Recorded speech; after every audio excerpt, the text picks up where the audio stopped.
A new rule, now that it's summertime, everyone has to turn off all the gadgets and read a nice piece of pure fiction. Might I suggest Proof of Heaven? A neurosurgeon's journey into the afterlife. I recommend this one because of the 3 books currently on the bestseller list that are about the joy of being dead and coming back. 4 if you count the zombie survival guide. I like Proof of Heaven best because Waking Up in Heaven is by a teacher, and Heaven is for Real is by a 6-year-old, but Proof of Heaven is by a neurosurgeon who thinks like a 6-year-old.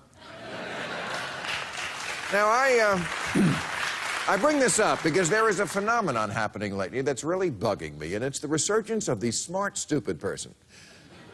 Now, the smart, stupid person is not new. Sir Arthur Conan Doyle was a smart, stupid person. He was a surgeon, and he created Sherlock Holmes and Dr. Watson. So he was not only smart, he was way ahead of his time on gay marriage. But he also believed in fairies, the other kind.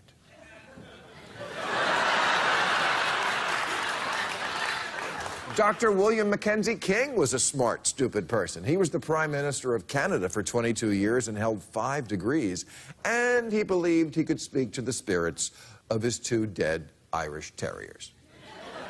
Which is why Canada was always declaring war on squirrels.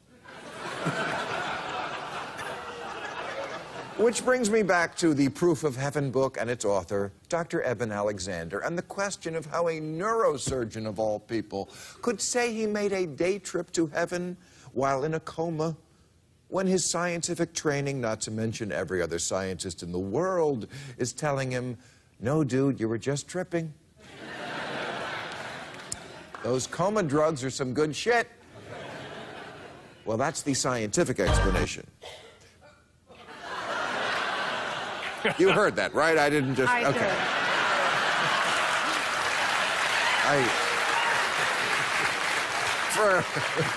For a minute, I thought I was tripping. That came from heaven. That's right, that was God, right.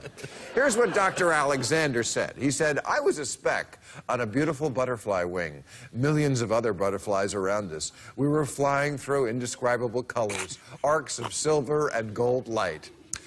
Okay, that's not heaven, that's a Lunesta commercial. Hey, Doc, come by the show sometime. I'll give you some bad acid. You can visit hell. And yet, somehow, Dr. Alexander isn't even the only brilliant brain surgeon who's also a drooling idiot. Dr. Ben Carson is the director of pediatric neurosurgery at Johns Hopkins and the first doctor to separate conjoined twins at the head. And he believes the Earth is 6,000 years old, and that homosexuality is akin to bestiality, and the Bible calls for a flat tax.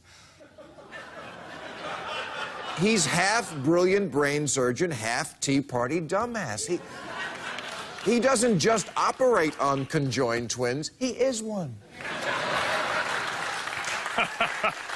He's also someone who many Republicans are encouraging to run for president in 2016, and why not?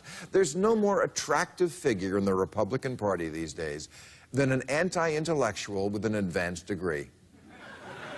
People like Antonin Scalia, Ted Cruz, and Bobby Jindal, who are accomplished scholars on the outside, and on the inside, a creamy layer of Michelle Bachmann.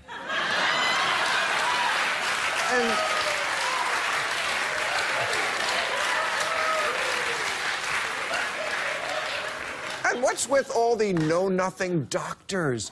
People like Scott DeJarle and Paul Brown and Tom Coburn and their subspecialty OBGYNs who know nothing about reproduction.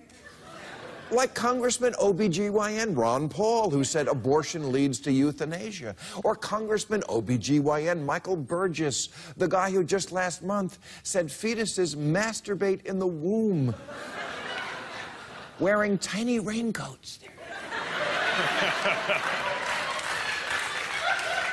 Or Congressman OBGYN Phil Gingrey, who, when Todd Akin introduced America to the concept of legitimate rape, remember that? When a woman is assaulted by a licensed, bonded, and fully insured rapist, backed him up and said, oh, all that adrenaline can cause you not to ovulate. Well, forget for a moment that's wholly untrue. Let's ask the more important question. Why are we electing so many gynecologists to Congress? If having your head between a woman's legs is a qualification for public office, then why not Congressman Michael Douglas? All right, that's our show.